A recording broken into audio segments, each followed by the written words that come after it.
Hey internets, it's Jake from Mini Terrain Domain, and this is Welcome to Paradise Academy Season 2, Episode 17. This is also the second episode of the Jeremy arc. Well, probably later we'll have a more official arc title, I guess, than the Jeremy arc, but I have one if you want it, Jacob. you have a title for the arc? I have a title. What's the arc called? Or are you not going to tell us? It's called Witches of November. Oh. Stop it, you fancy So let me bastard. back up. Welcome to Paradise Academy. This is Season 2, Episode 17, the second episode of the Witches of November arc.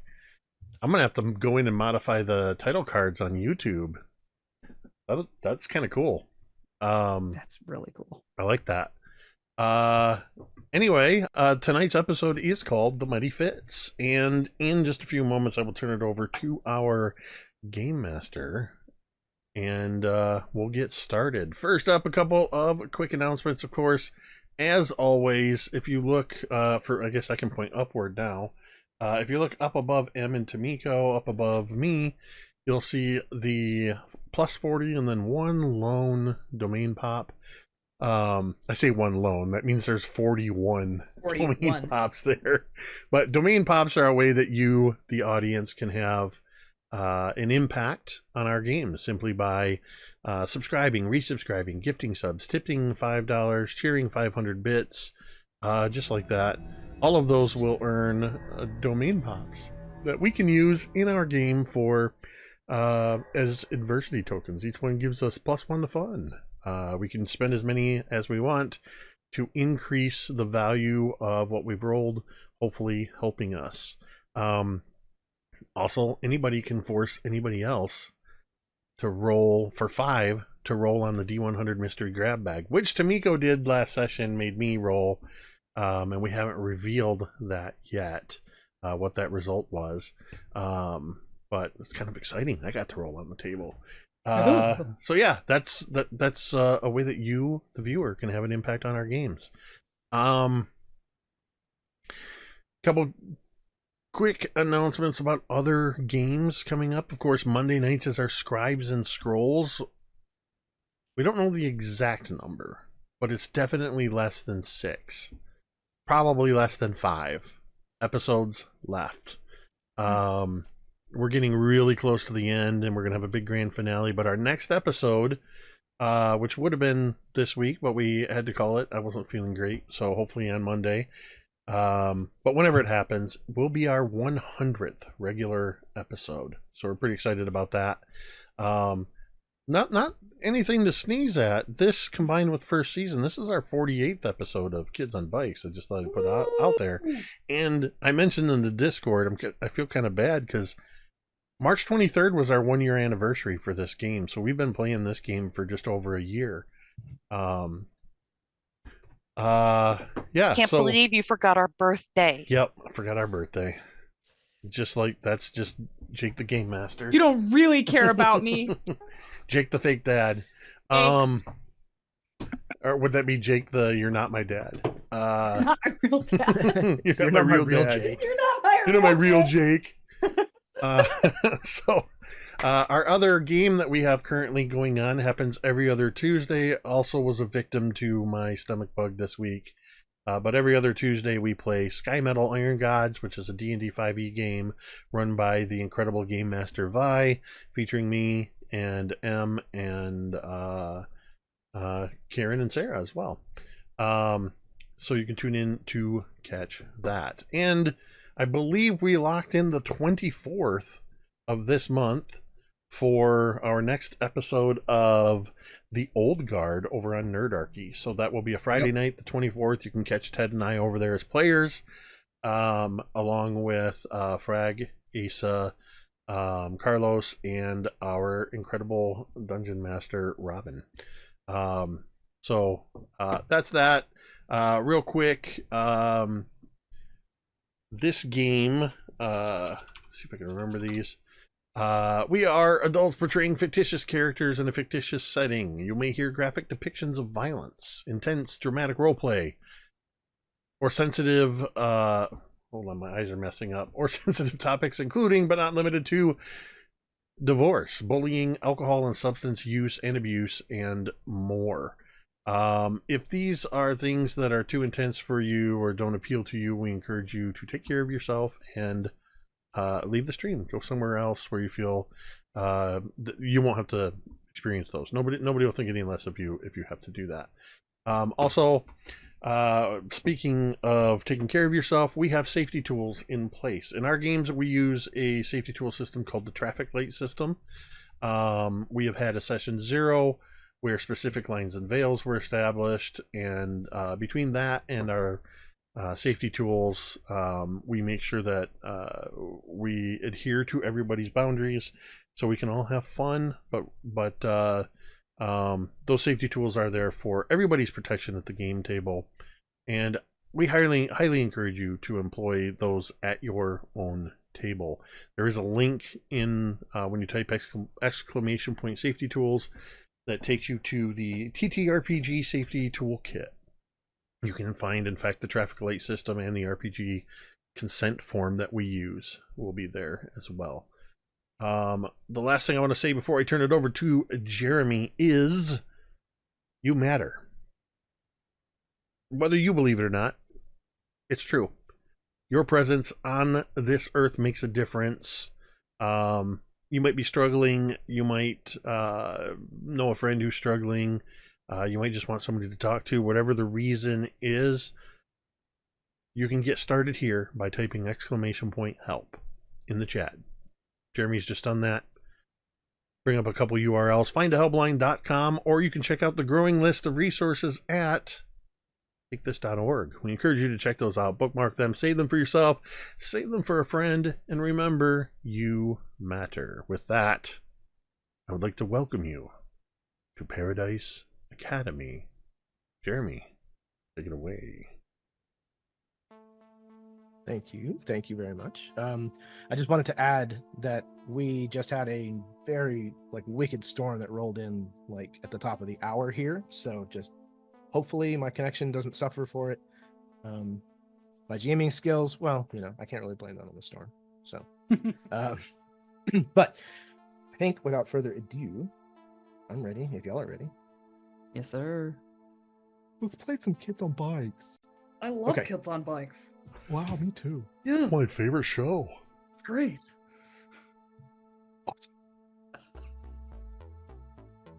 Driverless, the Stapler's Lincoln Town car impossibly appears from a green bulkhead with a brass wheel, as if born from the wind-blown snow and merciless spray of Lake Superior. The radio inside the car abruptly cycles to the cassette deck as an eerily appropriate ballad belts out the line. The lake, it is said, never gives up her dead when the skies of November turn gloomy. The bitterly cold wind in the wires made a telltale sound overhead, as if announcing the cruel intentions of the dark waters beneath the hull. The ship's bell rings as another wave breaks over the railing, causing the automobile to hydroplane sideways, where it slams against a steel wall full of rivets and chipped paint. What is the group of you doing? What is happening inside this town car? Screaming. I don't think Rosie is. Rosie's frozen. She's I said before, she's bracing herself on the oh shit handle and the ceiling, and she's just like on a roller coaster almost, but silent. Who So am I sitting next to? is the car completely stopped, or is it moving about on the boat? So there is no accelerator being pressed anymore. So it's not driving, but it is idling forward. But there's not a lot of friction to be had on this deck because of the constant water that is being washed across it. So that there's just this kind of strange, eerie, moaning that the tires are making as they're kind of slowly spinning. Is there in between the back section and the driver section, can you get through that space, or do you have to like get out and then get in through the front? So I think you can crawl through it. I think we established And- last session that it was open because somebody went. Right. That's what Somebody I was went going to ass say. over absolutely. tea Oak was kettle. leaning forward talking to frickin' Dr. K. I think Oak is actually still like head first in the Mhm. the footwell man. on the passenger side. But yes, the window between the two is open. Okay. So I would say to everybody, we need to get out of the car in case this thing goes over, and we got to get Carson out of the trunk. and I start climbing through to the front to get to the trunk release. Who's Rosie just gets Karsten out. and why is he in the trunk? Rosie rolls her eyes and gets out of the frickin' car. She kind of pulls Claire with her. Wait, why are we? Where are we going? Get out! What? This Get cannot out! be safe. Get out! Out is safer than in. The town car slides against, kind of slams up against that wall as it was kind of pulled away and then returned with force as the ship kind of lists to the side, and the side view mirror like zing, like breaks off as it hits the metal. And that's all I need. I'm immediately no longer pulling against Rosie. Mhm. I'm now pushing Rosie to go Shit, further shit. away. We Yeah, cut back briefly. Oh, sorry. Go ahead. yeah. Jessica is moving and making sure that everyone else who is in the car is become out of the car. Has become out of We the are car. transforming from Couldn't have said it inside better. to the outside of the car. That's where my brain went. Nope. Yeah. I love it. You should be not in the car. Yes. The unconscious or semi-unconscious. No, I guess Coop woke up. We established that Coop was awake. Yep. Maybe Koopa reeling. ungracefully makes his way, like kind of stumble falls out of the car, and then he stands up shakily, and then pukes on Rosie's shoes. Sorry. Well, Well, you're wearing your sneakers, so they're not like I'm wearing the- Laz's sneakers. And I just kind of like look, and I'm like, "It's okay, bud." And I like, is it? You said it was like snowing, like on this deck, right? And it's Yes. like, so I mean, it's all chaotic anyway. So Rosie's Yeah, just like, We're all It's in like probably- This is strapless not dresses like or normal, like sailing. Like this boat is like pitching up and slamming down and like listing from side to side, and the wind and the waves are like whipping across the deck with like tremendous force. we got to get inside. We got to get into like the cabin and everything. Like this is bad. This is really bad. I imagine we're all having to like yell against the wind. Yeah, that's what I like picturing. Absolutely. So, do I have any problem getting to the trunk let's- release and getting? Let's find out, Billy. I think this is probably a grit roll, trying to keep your calm, remember where all of these things are in the car. Billy might have driven the car once or twice before, but probably not that often. I pray I roll well, because Ooh, Carson's life depends on it. His life is in your hands. no all right. no pressure. The stupid moon. I've got problems. So I rolled a 7 minus 3. So I want to use 1 to make it be a 5. That's good. Okay. That is nobody that you're rolling against, so I think that's definitely enough to remember where the trunk latch are. So you kind of clamber through the front of the car, even maybe like halfway upside down, like you grab a hold of the release and like pull it hard, and we hear that kind of, as the back of the car kind of pops open. There is still an unconscious Laz inside, or at least a Laz bot. Oh my God, Rosie! As soon as we're talking about getting inside, Rosie looks around, and I think when Coop pukes on her shoes, she looks down and like, well, I guess they're Laz's shoes. Oh shit, Laz! And then she like leans back and starts dragging him out of the back seat. Right. We'll say Oak also is able to exit the passenger side door after kind of like somewhat righting himself in the passenger seat. Okay, so the group of you have kind of like exited the car.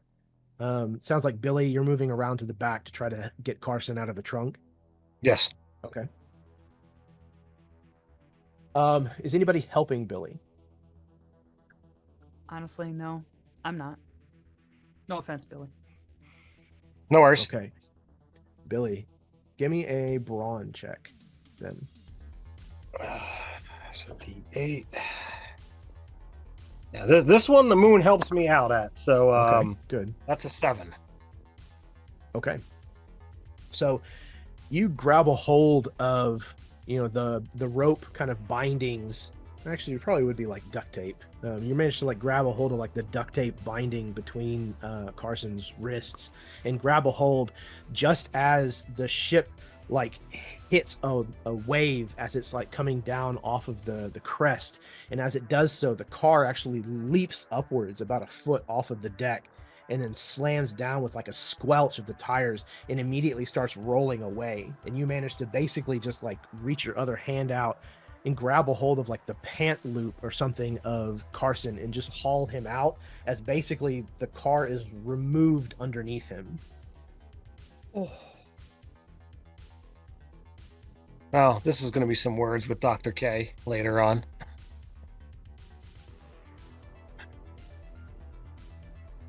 The car slams grill first into the gunnel on the side of the ship, and with the list it hits, and just at that moment the wind picks up and the rear end of the car comes up and flips over the gunnel and disappears into this, well, it's not a sea, but into the waves. All right. So look around. Is there there's the talk of getting inside. Is there any visible inside to get to? Is there a door somewhere? Definitely. The bulkhead that is nearest to you, you can see back behind you is open, and it's kind of like slamming and closing open again over and over as the wind and the waves kind of push it around. But you can see that it is green, and the wheel that turns it is brass. oh, Of course it is. So I'll yell out over the wind and the waves, pointing in that direction, making sure everybody is kind of heard, and that we grab, Carson and Laz's body and, make our way in that direction. And I will make sure that everybody is through before I go through. Billy, being the first to see this, and kind of like as you're headed that direction, you see as one of the times when this thing is flung open, and you see at a very odd angle, you can see the corner of the Stapler mansion bathed in full moonlight, and quite a distance between you, about the same distance from the front gate to the house. I can see it through the doorway, or see it like Through the doorway. what? all right. Well, it's not going to change any of the plans, but I'm just pointing everybody that direction. That's where we got to get. I'm dragging Yep. Laz. I probably ask Jessica to help me. Yeah, I think Jessica is going to hoist Laz again. Fireman. Forgot you could do that. Yeah. Yeah. It makes it real easy when you got By it. help me, I mean do it for me, please. Thank you. Jess is suddenly like the really strong sister in Encanto. Let's go. Yeah, right. Yes. Luisa. Luisa. Hell yeah. Okay. She has her crown on too, I imagine, so it Oh, just yeah. makes it extra hilarious. She's in her dress Sash. and sash, and she's just like has Laz just like over top Homecoming of her. queen. Let's go. I was going to say, Dash gonna this say way, Laz Laz is- this way. Laz's leg is actually covering the part that says homecoming, so it just says queen real big, That like is across so Jessica's. fucking awesome, dude. I kind of want fan art of that. I was gonna say, who do we need to call? Who do we need to pay? I am in. Oh my god. Okay, so for crossing this span of the ship in these hurling, tossing winds and waves, I want everybody to make a flight roll, please. And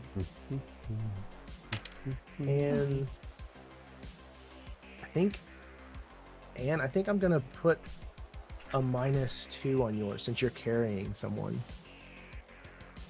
Oh no. Great. Super. I You're would go- welcome. That'd be a 0. Oh no. Oh no. I got a 4. I only got a 4. I exploded. So proud of you. Hell yeah. So Okay. I've got a 19. Damn. Ooh. Coop have a is so 5. sure-footed. Coop sobered up very fast. Yeah. Oh shit. Is that throw up? He's ready. He's like, Yes. It's so true, though. You puke and then you feel better. then you're fine. Yes. I don't know what the DC was, but I got a 10. Wow, okay. I just imagine, even though it's cold, it's not going to matter with these heels on. So I think as soon as we get through that door and seeing all this, I just immediately reach down and take off my heels. God, yep. I think there's this awkward moment too where I kind of look around like, what am I going to do with these? And then I just go and chuck them over my shoulder. I have to say, Jake, you know, in your regular voice of like, I've got to take these heels off. These are, my God, these wedges are murder. My dogs are barking. So I had pointed out the door.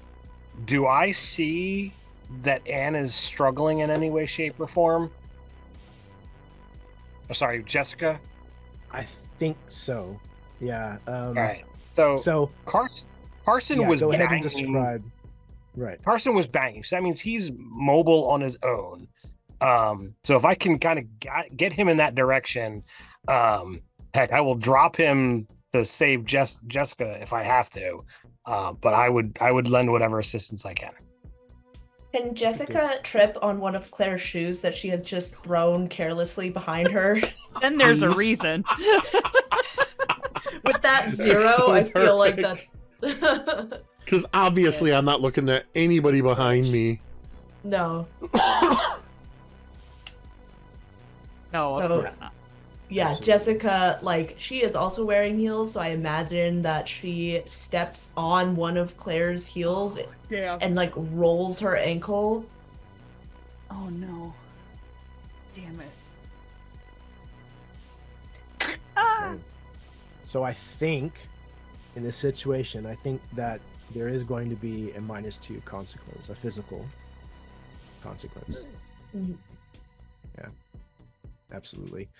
And you're able to kind of regain your footing somewhat, but every time that foot hits, you can feel that like a repeat pain almost like shoot through that leg. That -2, is that to... That's a physical consequence. Oh, physical... Okay, yeah, I see. I rolled for Carson. I figured as a driver of a wealthy family, he might have a pretty decent flight. He might actually be like trained to like evade kidnappers and things like that. So I gave him a D20 He's in his Alfred. flight, right? And he rolled a 13, so he's fine. Oh my God. Let's see. So Rosie and Billy, both of you are going to succeed, but it's trying for you. So how does it? What complication is it that you overcome or come across in kind of closing this distance? I imagine, at least for Rosie, she's just kind of slipping and sliding on like the wet surface of this deck. Especially when they're wet, Converse sneakers slip and slide a little bit. And so she's definitely like slipping a lot. And like one time when the waves like really pitch the ship, she kind of like almost falls all the way down. So I view this as Billy, like from the moment that we landed on the ship, like Billy ascertained that, okay, we're in a car on a ship. This is dangerous. We have to get out of the car and get secure. And he went into action mode and was not really like, oh, let's make sure that my state is doing what everybody's supposed to be doing. So he gets Carson safely, and as Carson begins moving that way, he looks back to see, Jessica moving forward. And as she slips and, turns her ankle, he's not paying attention. That's when the whole boat shifts, and he like slips and slides and slams into the bulkhead, the wall next to the door.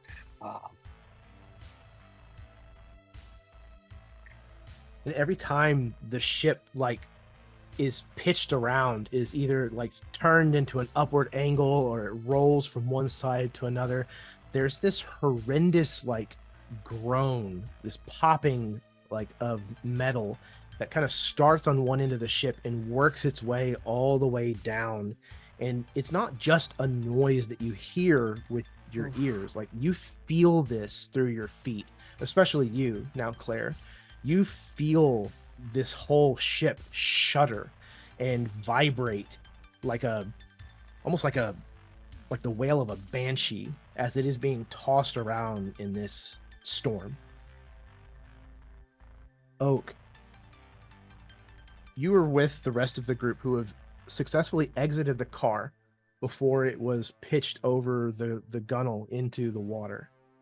You are now headed towards a bulkhead, a green bulkhead with a brass wheel in the center of it, that is flapping open and closed as this ship is kind of pitched back and forth, as the wind and the waves kind of slam everything to and fro here. What is Oak currently doing other than just chasing after everyone?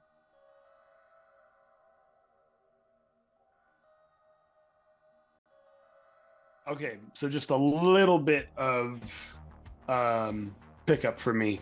Laz is okay, right? Laz has been taken out of the car. Who's currently got Laz in their possession? Yeah, currently slung over the shoulder of Jessica, who just twisted her ankle.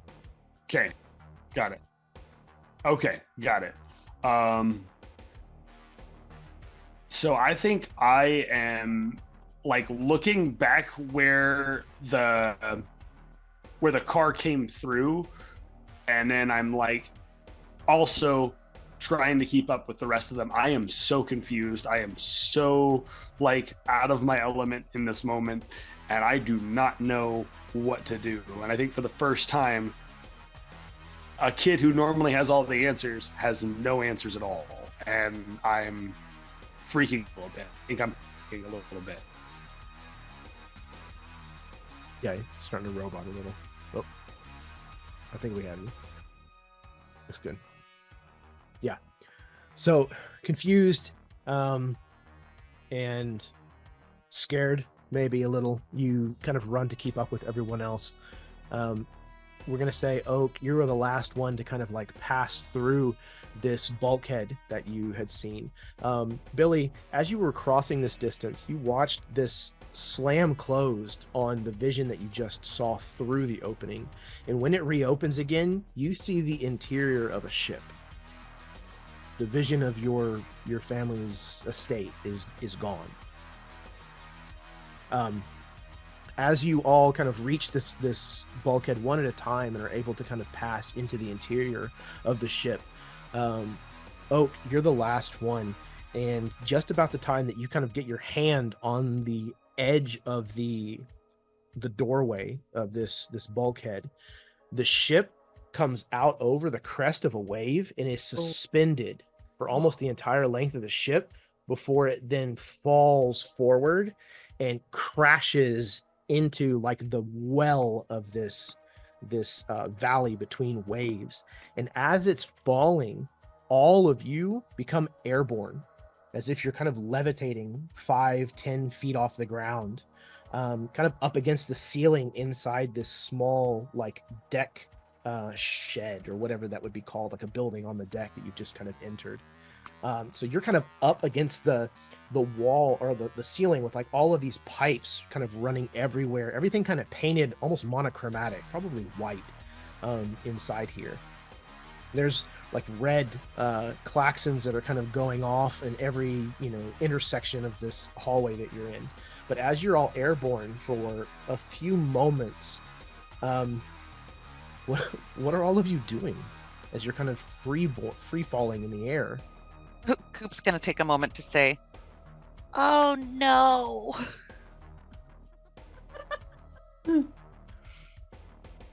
I think Rosie's just repeatedly swearing and like kind of like trying to plan her landing kind of in these just few seconds. Yeah, Billy's in the same standpoint. He's looking at, okay, evaluate the ground to see how best to land when we get out of this. Jessica's just screaming again. I think her voice is probably going hoarse at this point because I think she's had like a scream queen scene for like Several. This is our third one. I am, for a moment, while suspended in the air, my eye catches the screaming Jessica, and I flash back to during the game when Jessica performed that impromptu basket toss with one of the other girls, and I was dropped. So, in a very recent flashback to that, but this time, I think because it had already happened once this night, similar to Rosie, but probably in a different way, I'm kind of tapping into my gymnastics and cheerleading sort of instincts, and also planning how to land without getting hurt.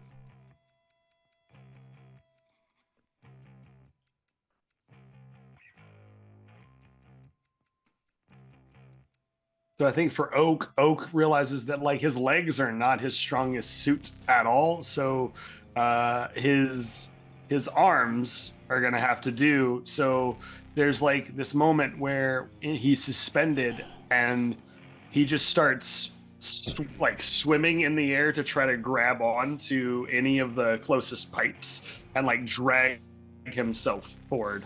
Kind of like a monkey bar situation, as he's gonna like go until the gravity adjusts, and then hopefully he'll be at a point where someone can catch him, and then he can get to the ground. And as smart. again we watch all of these people kind of try to situate themselves in the blink of an eye, we hear this ship kind of again stuck out so far across the air without the water to support it. We hear this loud like pop pop pop pop pop pop pop, and then it comes down and it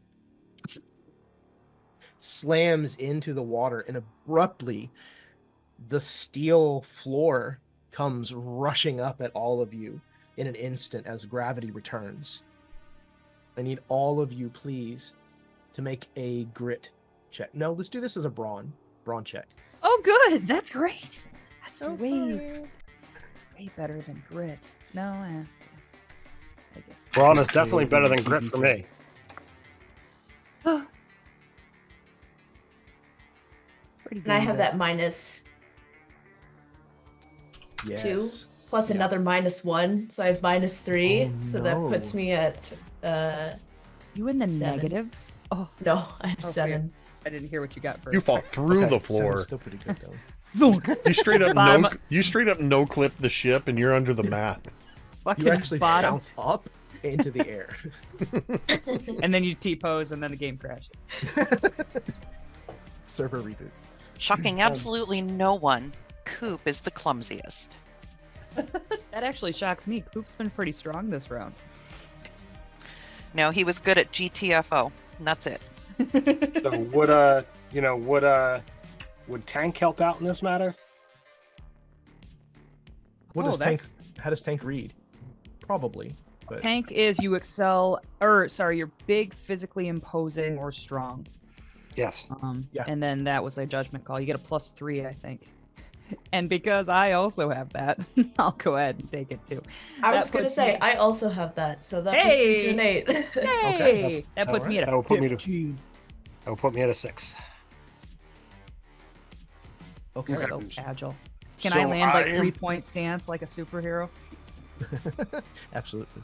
Sick. I have a Chad. D4 for my brawn. All right. So 25% chance to explode. So I exploded the first time, and then I got a Hey. 3, so that'll be a total of 7. Well, that's pretty good. Okay. So yeah, unfortunately, only Coop. Well, I guess it could be fortunately if you look at it one way or another. It is fortunate that is only Coop. Coop, how is it that Coop is hurt in this instance? Well, Jeremy, I imagine that as Coop, who didn't prepare at all like everybody else did when we were floating through the air, I imagine that when the floor started to rush up to meet him, Coop wasn't really expecting it to happen so fast. So I imagine that he started to put his hook hand in front of him, realized what he was doing, moved his hook hand, but still landed on his arm. And I imagine that he probably dislocated his shoulder. Oh, buddy. Ow. Yeah, there's this audible like crack noise, like as Coop hits. And for the moment, at least, even though the rain and the snow and the waves are still kind of like spraying into this open bulkhead behind you, and the pitch of the ship is still undulating, everything is calmer right now for the moment. So And Coop's gonna It's pull up a to you. Jessica and start screaming. Oh, Coop, everything's still now. Why are you still yelling so much? Coop looks at you and shifts, and his little arm just kind of flops because it's not in the socket. Oh, shit. Oh, damn. Well, My hold on. arm's falling off, Rosie! It's not falling off. Hold on. I seen this in a movie once, and I'm gonna stop you because I'm lifeguard We've all trained. seen those movies. I'm lifeguard trained, which Oh. does not include dislocated shoulders, but nope. I'm going to stop you and not say I also probably saw the same movie. In fact, it was probably when we were friends that we saw this movie. I'm currently gripping Coop's arm, and I'm like, And I grab What? your arm. No, that is. If you do that, you could end up breaking something. I'm well, a trained lifeguard. okay. Rosie rolls her eyes and be like, what does that have to do with anything? My man's not drowning. Yet. Yet. And Rosie glances out the window. Is there a window? Sorry, not the Or window, the but open door? the open door. Sorry. Open bulkhead. Yeah. Slam. So we're nowhere near a baseball diamond. We're near a lake. Lifeguard trumps. Alrighty. Good luck. Good luck, Coop. You're gonna need it. Wait. Don't go anywhere. No, believe me, I want to see everything. No, I want you to everything here. help. I didn't want you to Okay. just suddenly. And I'm going to move around to the other side of Coop while Rosie still has his shoulder. Real quick, can I bend down? I want to let go for a second. Is Laz on the floor in here? Yeah, I imagine that he kind of almost like light as a feather, stiff as a board, like straight on his back, like whenever the levitation happened, and then he just slammed down onto the bottom without any reaction. Rosie wants to reach into his breast pocket where he has his little flask of whiskey, and hopefully maybe there's still some in there. Give it to Coop. I'm There you going to. go. So after everybody lands, I would go to Jessica to make sure that she is okay. While moving to the other side of Coop, I'm going to be trying to calm him down. Hey, buddy. Hey, buddy, it's okay. It's okay. I already lost my No, hand, and no. now I'm gonna lose my arm.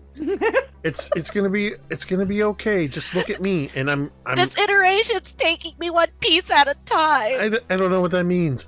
And I glance at Rosie, and I give you this look as I say, look at me, and I turn Coop's face to me, and I kind of look at you, and on the side of Coop's head that's facing you, I go like this. As I'm consoling him. Just keep your eyes on me. Everything's going to be okay. Come on. We're going to take care of you, and we're not going to let anything happen to you. I grab onto his arm and I pull it straight out from his body, like as hard as I can. Very quickly. I think there's again this kind of audible pop noise as the shoulder pops back into place. And I think Rosie, you might kind of stumble backwards and look down, and you have Coop's hook in your hand. Oh. Can we clarify what you mean by Coop's hook in her hand? It's not hashtag hand stuff. Also, is it not it's not going through my hand, is it? It's not a sharp hook. No. That's what I meant. I just wanted to clarify that. When you say in the hand. Yeah. We got to be very specific here at MTD. So Rosie is holding on to it, and it's just like, yep. Sorry, man. Hey, Coop, you lost your hand last iteration. Here you go. Hey, buddy. She just like hands it back to him. She doesn't know what to do. So I'm only gonna lose maybe one limb per iteration then. Wow. That's okay. You're on pace. Can you swallow pills? I like think medicine. so. Here, Yeah. take a couple more of these, and I'm gonna pull that mite all out again. So Trust what me, I hear is it'll help. You're gonna Coop is be mixing booze and pain meds now. You know what? It's He is ibuprofen. gonna be energized and also cramp free. Congratulations. So, M stepped off. I went to Jessica to make sure that you were okay, not only from the gravity falls, but from, the sloshing on the actual deck. I think Jessica at this point has also removed her shoes at this point. And she's probably limping quite badly on that ankle. But Being a scout, is there anything that I might be able to do first aid wise to help out Jessica's ankle? you can say, I know first aid. What do you need? So I would say that we could get a roll to see, like if you can apply a splint, and like if you succeed, like we'll reduce her -2 to a -1. Okay. What kind of check you want? Brains. Of course. Brains. This is going to go bad. Oh, all right. All right. Well, thankfully I rolled fairly decent. So 14 minus 5 is 9. Wow. Okay. Yeah. So, you managed to, or you described to me how it is that like you're having to fight against the pull, that you're feeling, this desire to shift, and how you're able to kind of like see clearly through that to apply this splint. So, I mean, there are a lot of things, fighting, and do we have like any exterior windows in this room, or are we blocked away from the sun, from the moon? There's probably a port hole in the bulkhead, I would imagine, so that anybody who is like going to be exiting out on the deck could check before they actually went through. Mm. That might not be nautically accurate, but for us, Sure. it's perfect. It's the 80s, whatever.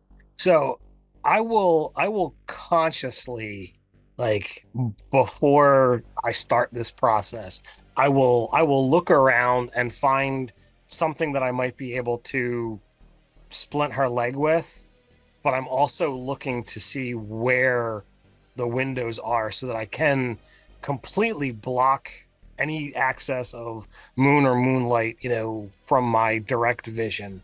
So I position myself and I'll pull off my jacket and I'll just I'll tear my sleeves off of my dress shirt, and then whatever I've found to tie to her leg, I'll use the sleeves as the above and beyond kind of kind of deal.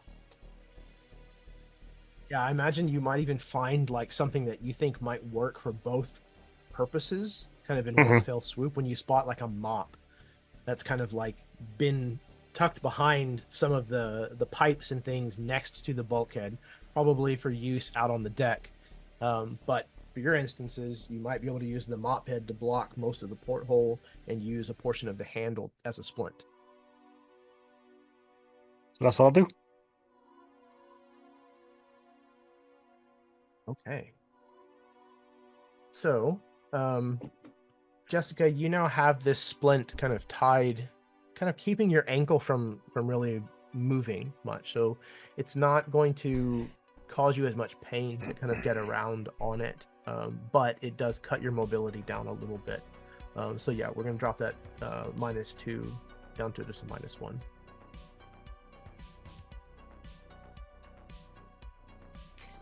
Jeremy, are there any other people on this ship? Have we seen any other people? You have not seen another soul yet, but whenever you kind of were lifted and then slammed down in the interior, immediately after that, you have been hearing people yelling. You can hear their voices kind of echoing to you from somewhere within the ship. Does it sound like they're close? Does it sound like they're like, are they in trouble and pain? Are they celebrating?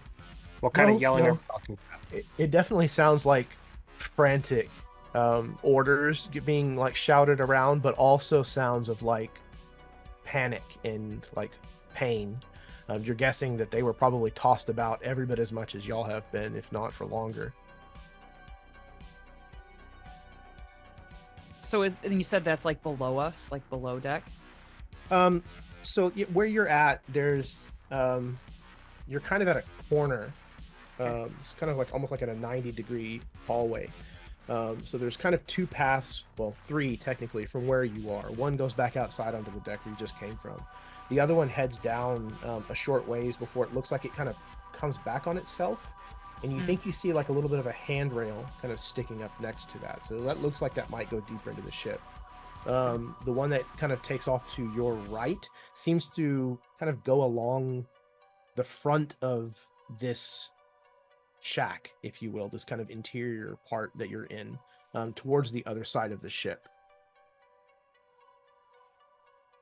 If you go, Rosie looks at the others and goes, I think we gotta go down. We gotta find somebody who knows what they're doing here. if you go left, turn to page 52. If you go right, turn to page 21. And you keep your hand in where you're... We just have to move cautiously. We have no idea who is on this ship and how they're going to react to the lot of us. We're kind of a sight. Yeah. I mean, we'll be real careful. Are we going to stash Laz somewhere and come back for him? Like, what are we doing here? Wait a minute. Where did Dr. K, the chemistry teacher, go? He jumped out of the car before we flew through the mist to land the car on the ship. Wait, he jumped out before we went through the mist? Yes. All right, let me rephrase that. Wait, he jumped out of the car? Before we even got here? Yeah. Somehow even I missed it. He ditched us. Tucked and rolled like an action hero. You, meanwhile, that whole conversation is happening. You see that, like, Oak is trying to get his bearings, and then he just, like, slumps himself down near, like, a crate that's somewhere in this bulkhead. And you hear him just say, I'm a coward. I'm a coward. I'm a straight up coward. He jumped from a car of kids and he left us. Which means I left Oak. you guys. Yeah. We don't know what you know, what he knows. Perhaps That's what is needed to be done. He's been through this. Yeah, okay, well, it doesn't make me feel any better. All I know is that I watched him launch himself from the driver's seat and then leave us here, wherever here is. With everything we've been through, is there anything that you have done that you've second guessed yourself?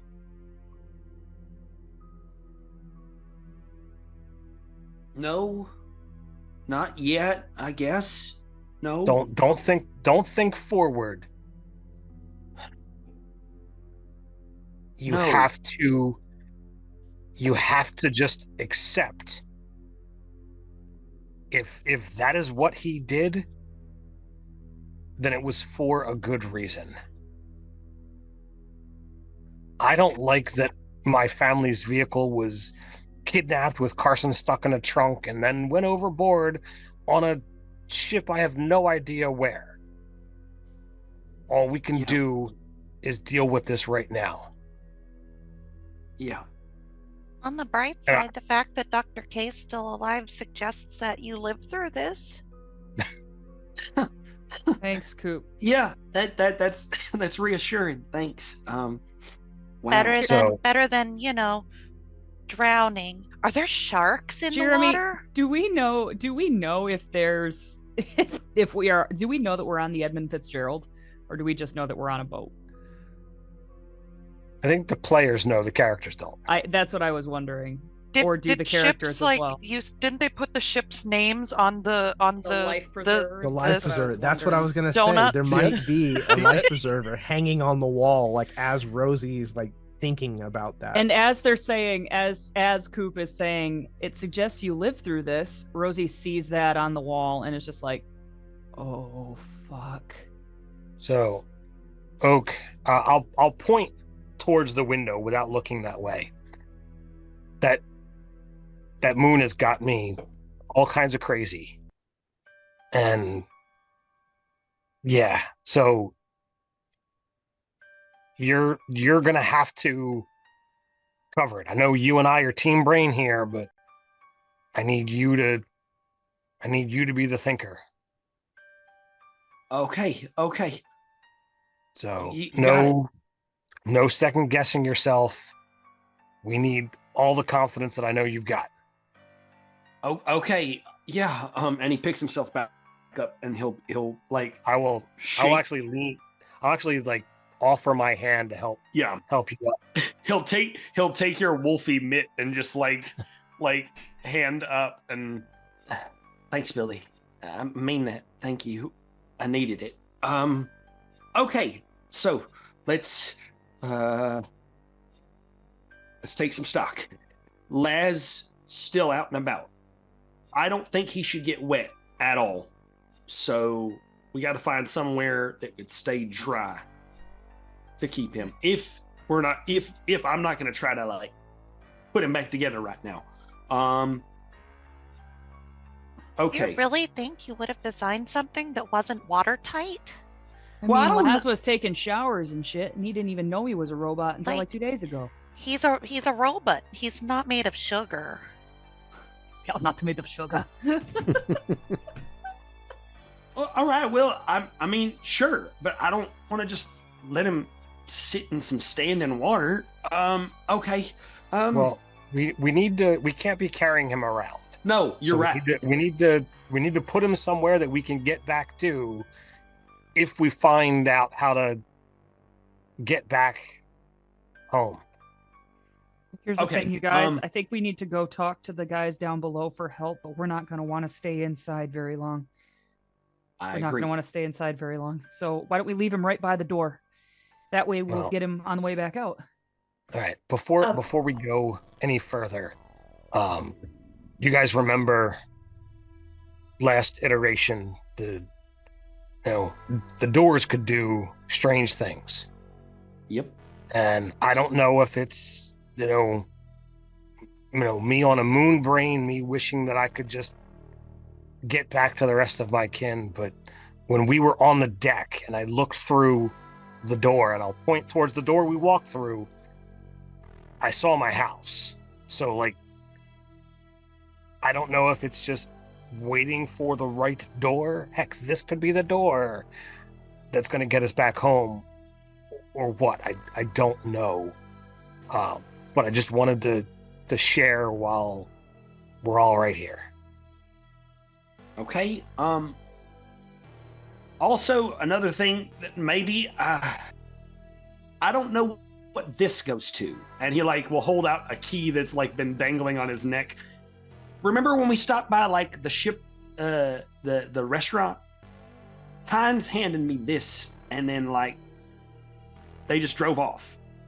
I don't know what this is for. Is there a keyhole in the door that we just came through? There is not. Oak, you also realize now, looking at this, that this key is brass. It is a It's brass just- key. Okay. It is. It's just heavily patinaed, almost as if like it had been submerged for some time. Oh. Okay. Yeah. I think that Oak's just trying to get his bearings, and he says, okay, let's go downstairs, because as soon as we meet people, maybe they can tell us where we're at. If we know where we're at, then we can solve other problems. So I agree. We should start there, and then we can move on to the next thing. Okay. So let me get, for something else, possibly, let me get a brains roll from you, Oak. And then M, just a couple moments ago, there was something that you were going to be saying. Do you want to throw that in? Jessica wants to make sure that Laz has one of those little life donut ooey things around him. Just in case. You never know. Yep. So just wants to make sure and maybe even like tie a little bit of that rope slack to something to kind of hold him in place while the bolt is being kind of tossed around as well. Don't want any dents. No dents and dings here. Good call, Jess. Awesome. I think at some moment, there's probably even a necktie involved. You know, because you're all still in formal wear I forgot. at this point. That's awesome. Yeah, it's kind of amusing that I tore my sleeves off rather than use the necktie. I like the idea that Billy's got a sleeveless dress shirt and a tie. And a tie on. Well, I Awesome. put the jacket back on. Unless, You know that unless, jacket's coming off at some point. Well, Mhm. yes.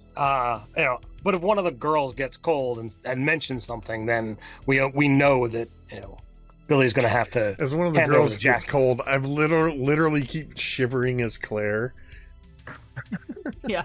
I'm sorry, Rosie's what in a a girl short, can I turning like? slightly sleeveless blue. dress. We're just effing cold as shit, but girls are used to this. Beauty is pain. Just while all of this conversation has been happening, I'm just standing, not really in a corner, but kind of off to the side, just kind of observing everybody. And I imagine I stayed close by Coop, and I just kind of, as an aside to Coop, I understand all of the words that everybody is saying, but I have no idea what the hell any of you are talking about. Well, what do you mean? Everything. How Are you an exchange student? No. I speak English. And you all are speaking English, but you're talking gibberish at the same time. Iterations and the other little kid being worried about Dr. K and how somehow that makes him a coward and Because Dr. K is actually him. see, that's what I All mean. grown up. That's what I mean. I understood all of those words, but I don't know what you're saying. Well, what is it? And this is actually when we say iteration, it's like what is it? It's like playing a different board game. We started out playing one board game, and then we got swapped into a different game.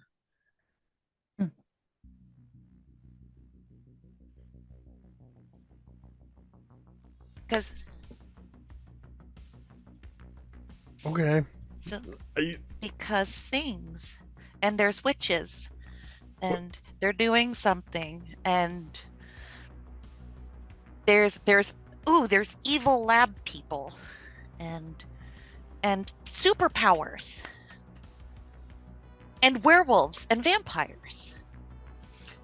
Jesus. You know Halloween I isn't think it? if Does You that know help? Halloween isn't for like until next month, right? I think if Oak overhears this, I think there's this moment where I put a slightly comforting hand on Claire's, like, I would probably not shoulder because I think you're a little too tall, but maybe like your elbow. And hey, I know this is a lot to take in, so don't think that you need to understand all of it at this time, but we should probably have a sit down where we do explain this to you, and I will gladly have diagrams and charts. Oh, you can see my conspiracy board. You can see everything that's there. We can have it, but it's going to take some time. So if you just want to do that, but right now, I'd really like to make sure my buddy's okay and that we get downstairs. That's all I care about right now. Okay? Okay. What is Carson doing throughout all of this? Yeah, what's the one adult doing? What's the adult doing?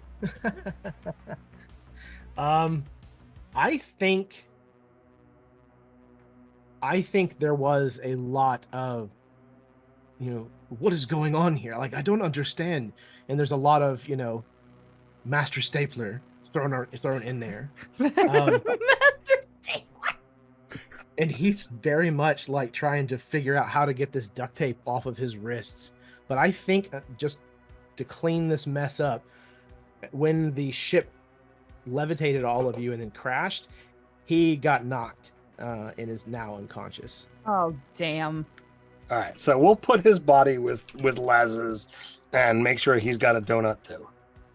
Yeah, we'll kind of tie them Perfect. like back to back with like the donuts around them. That's perfect.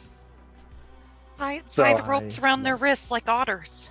Yes. Oh my god. So they're like doing that thing that otters do.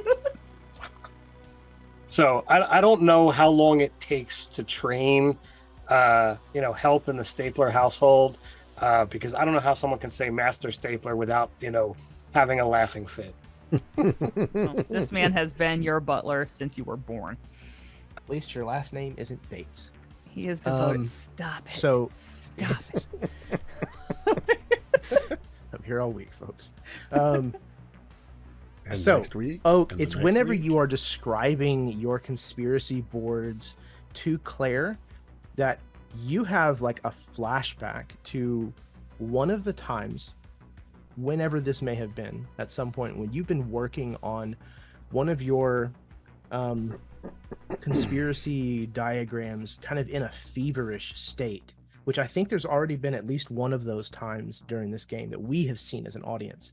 So it was during one of those times where you kind of finished and stepped back. And what we're seeing now is kind of a flashback to that moment where you see a small piece of paper that is written in your handwriting, but not something you remember writing.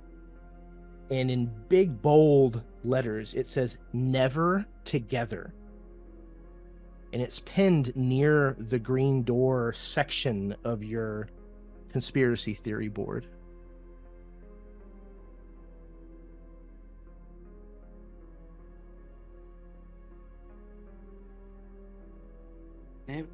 Never. Are you okay, Oak? Your eyes kind of just glazed over. Yeah, no, I'm fine. I didn't put the pieces together, but like, I think I kind of get it. But until I Okay, we got to get downstairs. We got to see who's here, because I need to know. Never together. I don't remember why is that important? I don't know. Is that a Why is- Lazarus song? God, another one. Do you want me to go and observe and come back? No, I'll go with you. I don't mind. We can go together. It's fine. We should stay together, as many of us as we can.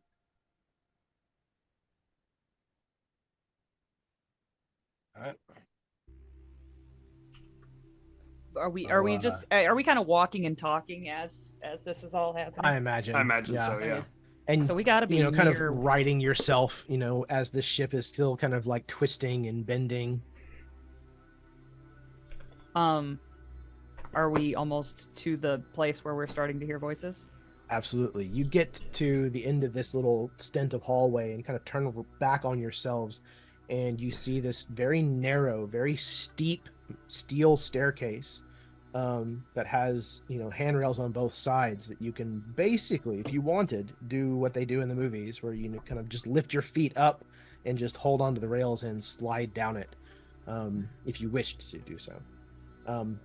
Can we? Rosie Can we wishes. all of us do that? Well, Fancy pants Rich McGee over here.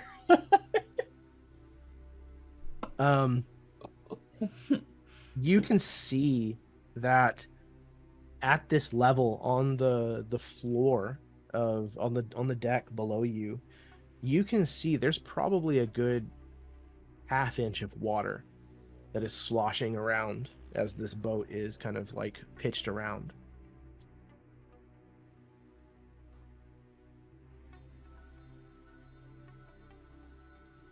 And there's You guys continue- running around in here. You don't see anybody yet, but you No. definitely are getting closer to where these voices seem to be originating. All right, everybody. That water is going to have weight, so when it moves, it's going to have the ability to just seriously knock the feet out from under you. Just be careful moving.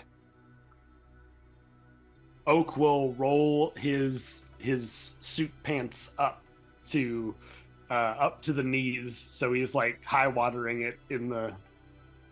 He'll roll his suit pants up, and be prepared for it. The full braces are showing and everything, but he's like, whatever, I don't care anymore. It's fine. Let's go. He's ready to go. He's ready to go Galatian if he has to. Speaking of which, Claire and Jessica, like the floor on your like bare feet is like almost painful. It's so cold. Like there is no heat left in this metal at all. And it is covered with water and snow melt. So it is not a very pleasant experience at And it's all. Lake Superior water, which makes it worse. If at any point Jessica sees any kind of boots or shoes or anything, it doesn't matter how big they are, she's going to put them on. I was going to say the same thing. I almost imagine Jessica and Jessica and Claire are doing the same thing, scanning for like a locker, work clothes, work boots, any of that kind of stuff. Could have taken Carson's shoes.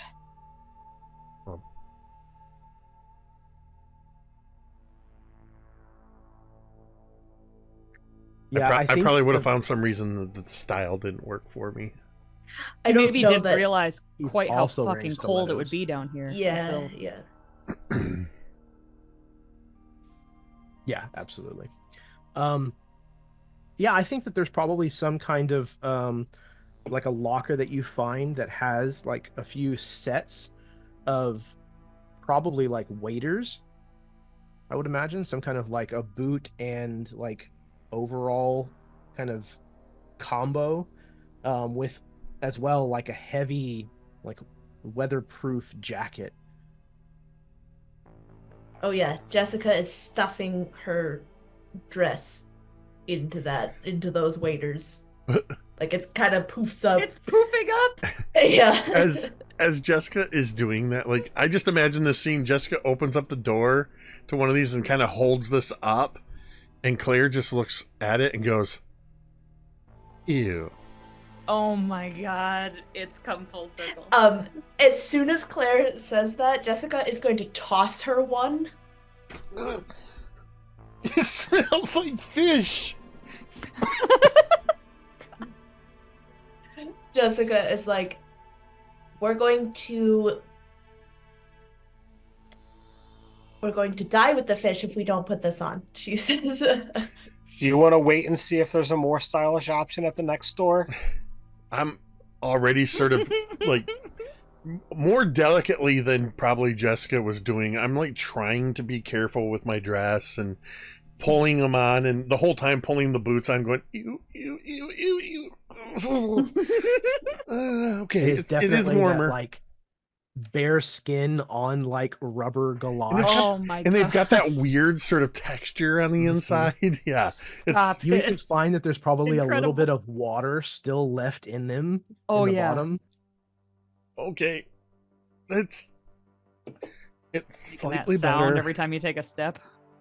Yeah, this can just be that squelching sound. Probably with a triumphant look of satisfaction, I finished fastening up the waders to turn around and see that Jessica's probably completely got the jacket on already and all done up. And everybody, I just see everybody behind Jessica just like waiting on us or me. Jessica Oh. seems really unfazed, and I think this would tell you apart, like set you apart from Jessica. Jessica has no care that she is taking up time. She's doing this to, like, you know, be efficient, and she's paying no mind to anyone. While But she looks to you, Claire. She goes, "Cute." while taking this jacket thing, again, kind of delicately, like, okay, it's at least it's warm.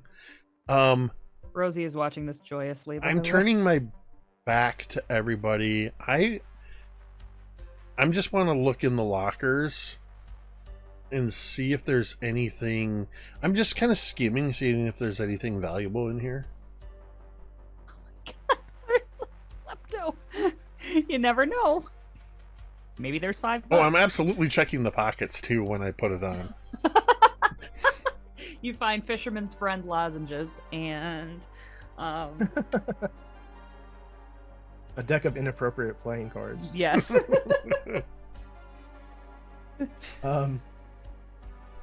Okay, so do me a favor,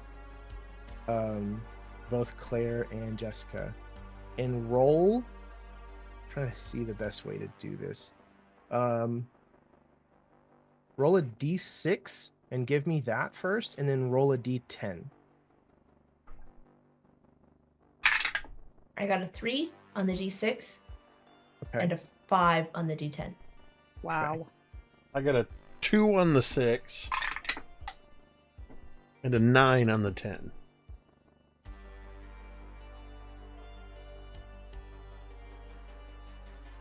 Okay. Jessica, on your jacket reads the name Spengler. Spengler.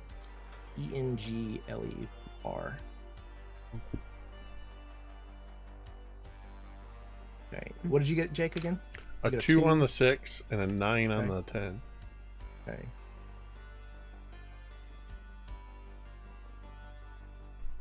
Yours, the name on your jacket says Peckle. Peckol. Hmm.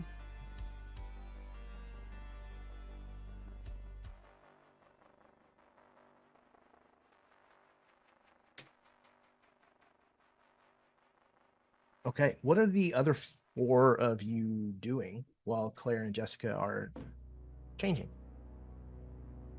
I think Rosie is kind of because like below deck of these kinds of ships are sort of a maze of like platforms and stairways and like little narrow tunnels and stuff like that. And she's trying to kind of like listen to where the voices are making from and make a plan on how to get there, sort of. Like, where does the staircase lead and how are we going to get up and around and that kind of thing. I think at the very base of the stairs where you've come down, there's two like painted arrows, maybe separated by like 2 or 3 feet, pointed one direction and pointed the other, and it says fore and aft on them. Okay. That's good. Are the voices coming from fore or aft? Aft. Aft. Okay. So, Rosie is definitely like making a plan, and like as soon as Jessica and Claire are ready, we like, all right, princesses, are we ready to go? Is Jessica still wearing the crown? Oh yeah, of course. Absolutely. She would Spectacular. sacrifice all of us in a fucking heartbeat if that fucker was thing going down is below. Bobby pinned in there like Yeah. concrete. Okay. It is in here. This is a commercial for like the This is crafted to her skull. Whatever now. that It will not hairspray come is. off. Like Aquanet? Mega So- Aquanet. Oh my Yeah. god. Yes. To be fair, I imagine Billy still is as well. Yeah. You know, because we went literally from, you know, homecoming king and queen dance to, you know, holy shit paranoia to now we're on a fucking boat. So it's like, oh yes, let's take this off, and you know, like, Fantastic.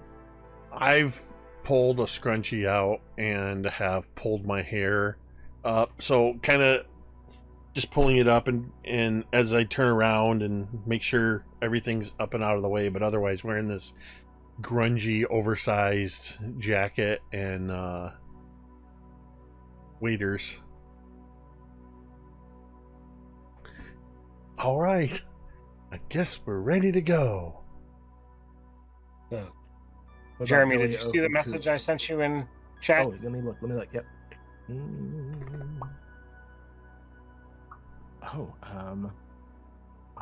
that's a great question. How does that read? If you want to keep that hidden, you can just send that in a direct message. My inclination is to say yes, but I'm curious as to what it actually lists it as.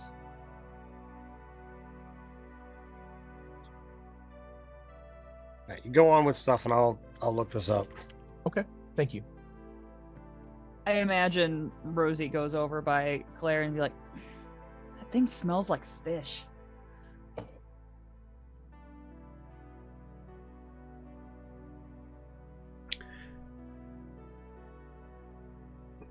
Nope, that's not a Claire thing.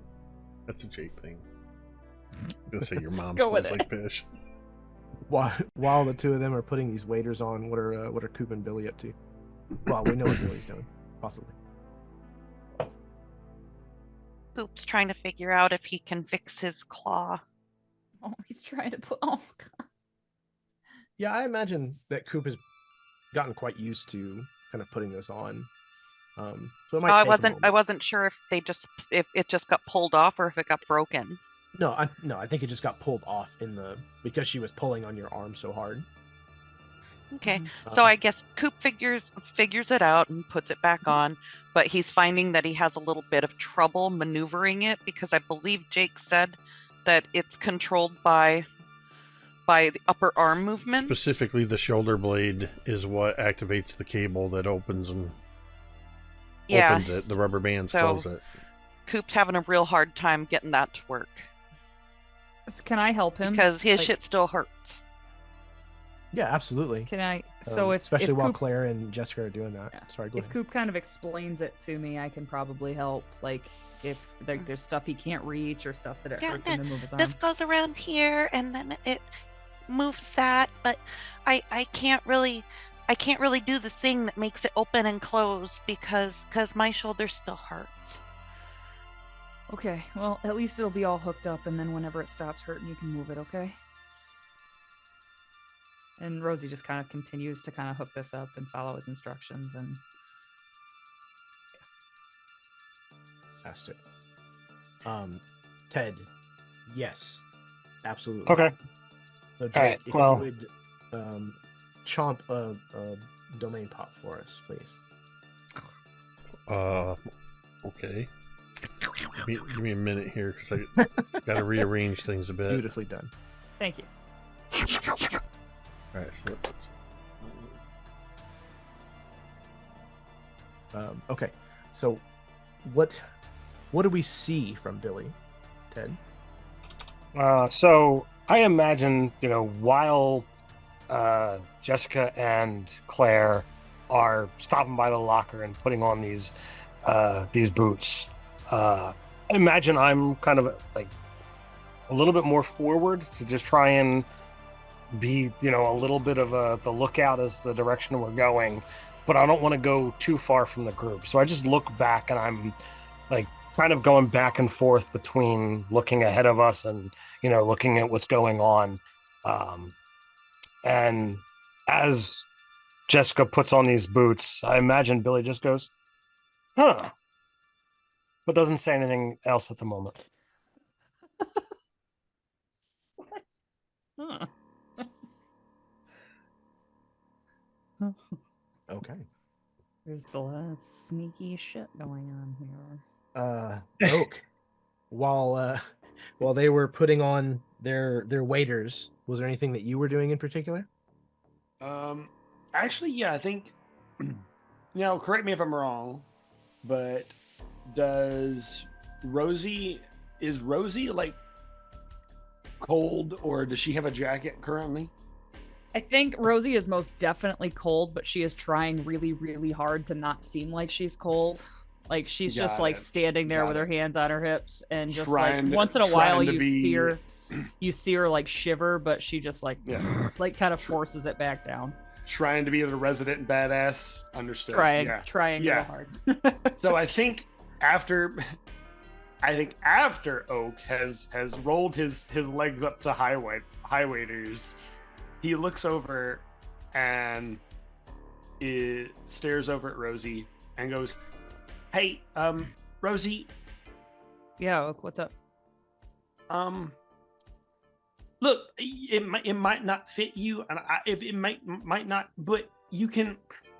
He just takes his suit jacket off, and he'll hand it to you and be like, "Look, it doesn't.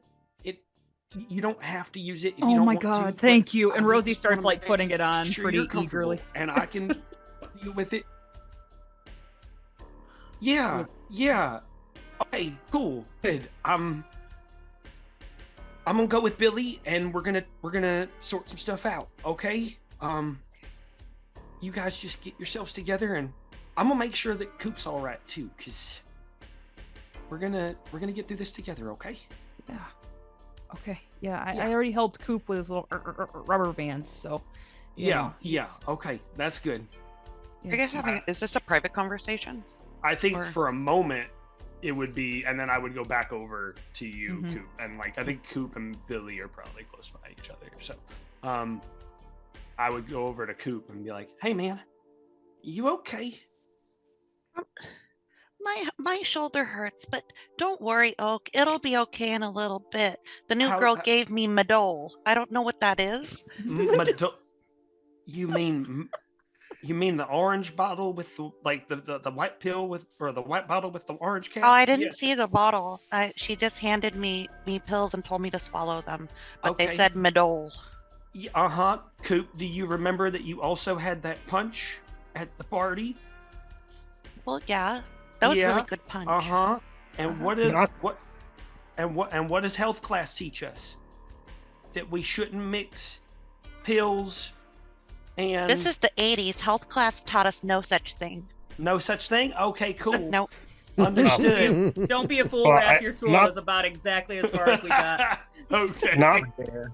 Not that I expect Claire would be doing anything untoward, but I would just say don't just take pills that someone says, "Here, swallow these." Just saying. God, it's not like I'm a drug dealer. But I'm she just giving him seems really some pain nice. medication. Really? From Well, how do you feel, Koopy? How do you feel? You okay? Yep, All right. I'll be okay. You'll be all right. Okay. Well, kind of looks over to Billy. You doing okay? well, I'm happy that I'm inside, but not happy that the night has not gone the way I expected it to. Yeah, man. You and me both. Um, All right, so are we going forward? yeah, I think we're ready. Um, And Rosie would point out, she'd be like, okay, I think we gotta go up this way and then over on that catwalk there and then through that door. And Rosie points like it's like up a level, like half Mhm. a level almost even. mhm. And she like points there and that is to the aft and that is where she can hear voices. All right, if that's where we got to go, let's go. The group of you kind of turns towards the rear of the ship and starts to kind of splash your way through this like inch or two of water, which is freezing cold water. And as you start back that direction, there's a flickering of the lights. Bless you, as they go off and on and off and on. Good grief, bless you a bunch. And during one of the points when the lights briefly flash on between blackouts, everybody roll percentile for me. Ooh, what do we see? Everybody. So, fun fact while we're rolling percentiles, a formulation sold in the 80s of Midol contained sympathomimetic cinnamedrin, basically on par with ephedrine, and was also had a tendency to be abused as an appetite suppressant. I don't understand any of the words that came out of your mouth except for appetite suppressant. That's what my doll was back in the 80s. Ephedrine, yeah, it's going to make you. Ephedrine. You shouldn't It's mix like it. You definitely shouldn't be mixing it with the It's like a alcohol stimulant. you drink. It's bad. Or is it good? Okay. So in between these flickerings of the power in the ship, whenever the lights come on for a brief moment, Coop, you're looking ahead, kind of where the group is going. And at the end of the corridor that you're in, where it kind of like tees, right there, you see someone hurry past from the opening from one side to the other. Dude is wearing like ragged pirate clothes and is carrying a cannonball. Oh shit. Ghost pirate! That's where we're Did you going to take our see? break. Oh my god. This has like the vibes of Shelley Duvall running through the hotel at the end of The Shining, like seeing random shit everywhere. Very similar vibes.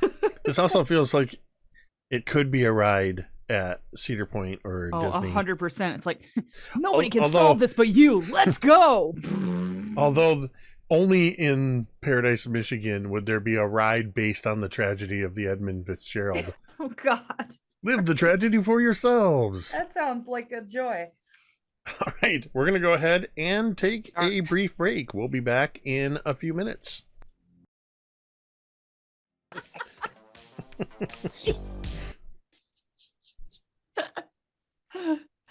Amazing. That just missed. Damn it. Damn it. Oh. Hello, everyone. Welcome back to the second half of tonight's episode. What are we calling this? Oh, yes. The Witches of November.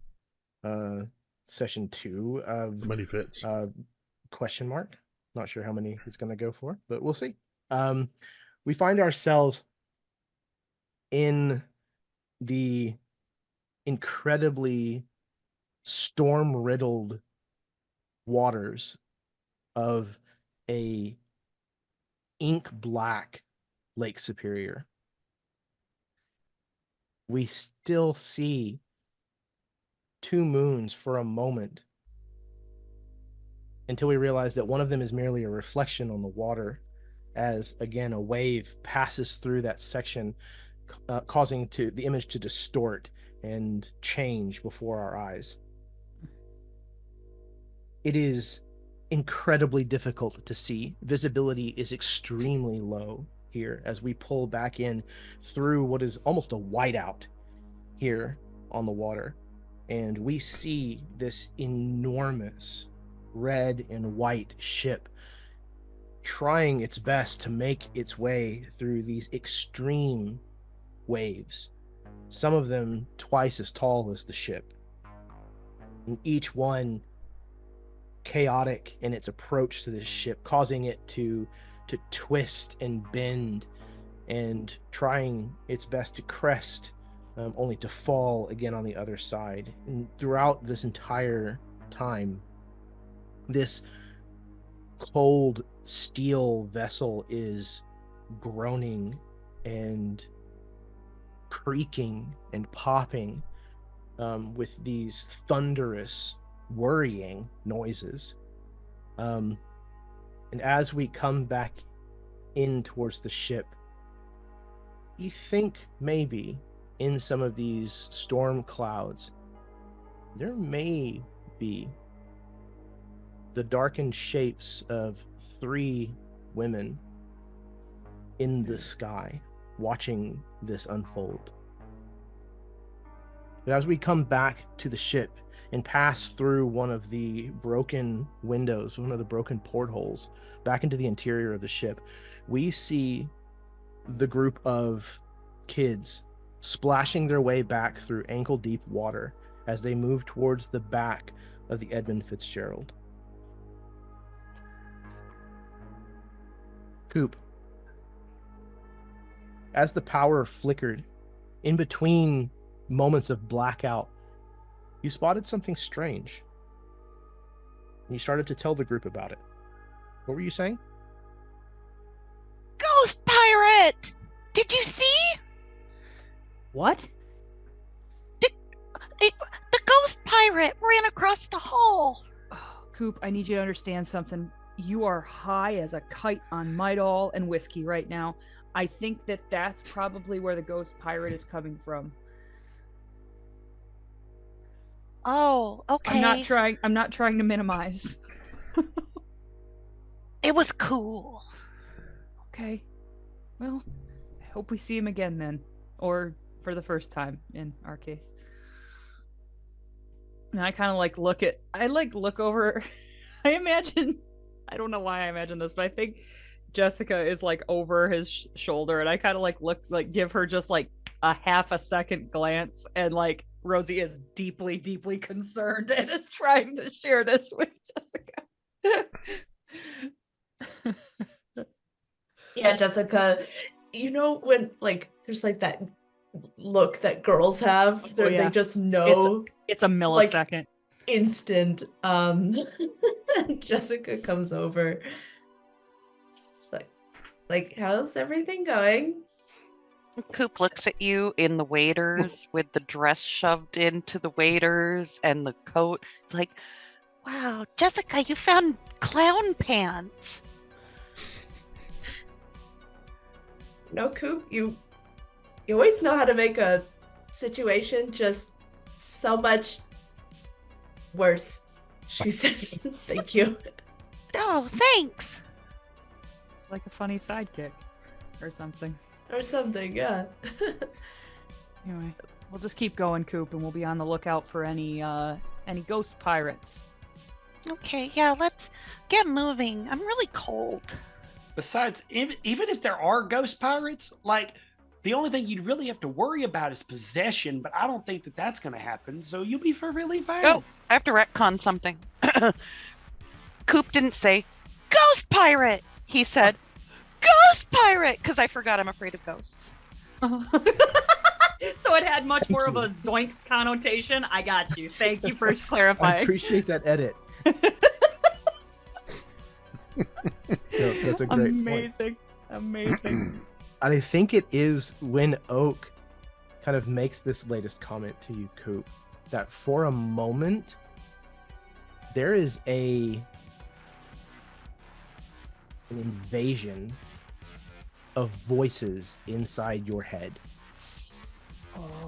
Not dozens, but hundreds, maybe even thousands of, mostly it sounds like grown men calling out in terror, in confusion, like begging for someone to save them. Sits down in the couple of inches of water and holds his head, and he just starts banging on his head. He's all, "Get out! Get out! Get out! Get out!" Rosie leans down and like grabs him by the wrists. Like, Coop, what's wrong?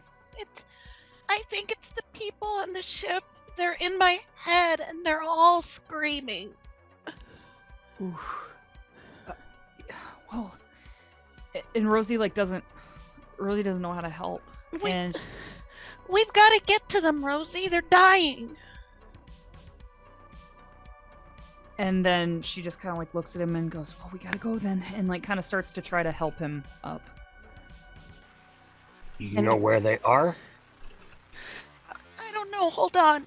And Coop tries to get his own voice through the cacophony of voices in his own head, and he tries to ask, "Where are you?" Let's get a brains or okay, dealer's choice. Brains Yes. or grit. What were you gonna say? I was gonna say, in the 100 years ago time, Jake let me roll my charm. Yeah. Ooh. He's got to convince the dying. Did you Okay. just say Mom said I could? Wow. Mom let me do that one. Wait, No, why am I I mom in will this situation? Dad Always said- try to make an argument to Go roll ask charm your over father. anything else. I will always. All right, let's go with charm then, Tomiko, because I love you. Well, that didn't go as well as I hoped it would. That's a Oh, no. 9, but that's a +1, so it's That's a pretty 10. Okay. There's a lot of voices in your head, and it's almost like on a ship where water finds one way in, more water comes right behind it. There are probably in the neighborhood of 20 to 30,000 different voices that are trying to get your attention. Wow. You understand in an instant, these are all of the sailors who have died on the Great Lakes. Oh my God. They are all trying desperately to find someone who can hear them. And unfortunately, that seems to be Coop. However, Coop, by whatever measure that you deem necessary, you manage to quiet them enough that you can focus on what's going on in front of you. And you're starting to get a little bit of a feel for what is the voices of those who have already passed and what is the voices of those who might not yet have passed. Ooh, new skill unlocked. Okay. So Coop's going to try again, but he's going to try to reach out specifically to the alive voices. They probably sound a little louder and a little more panicked. Yeah, absolutely. Okay. So you begin to reach out. Do me a favor, roll me a d6 and then give me that, and then you roll me a d10 right behind it. That's a 3 and a 9.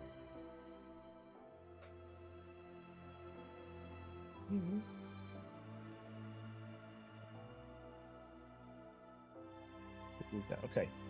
All right. You reach out and find a voice that feels seasoned and weathered. It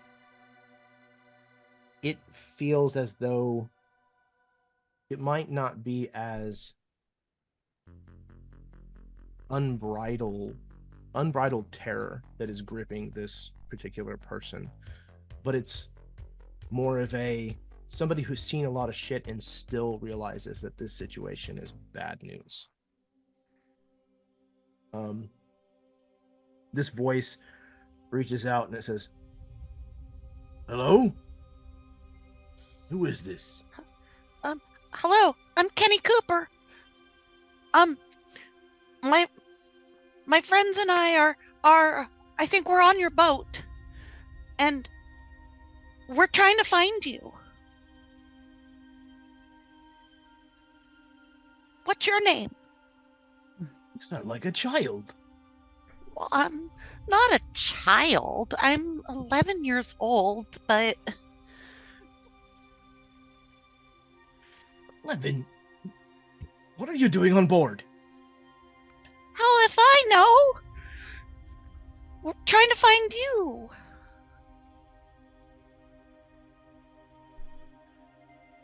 Make your way towards the bridge and the engine room. Okay. Captain's in the bridge. He might be able to keep you safe there. Down in the engine room, things are very rough, but that's where I am. Okay. Bridge, engine room. Got it.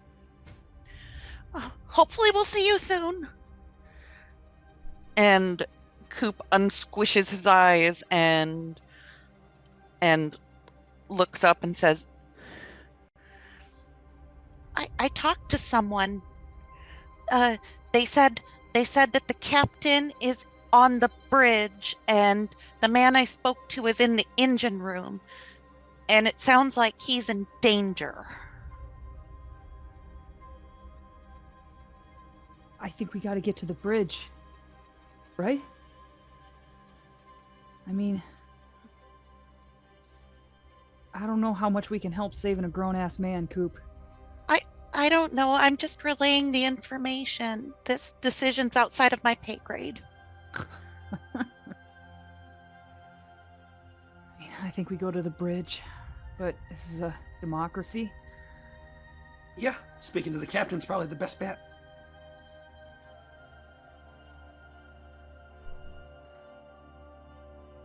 And this whole time, Rosie is kind of like glancing at Jessica. She's the oldest in this group, other than, no. I guess Claire is same age as Rosie, so Jessica's kind of the oldest one, and she's sort of like looking like, what do you think? I don't think Jessica really knows the extent of Coop's ability to hear voices. You mean Anne doesn't? And yes. I meant some spice in that comment.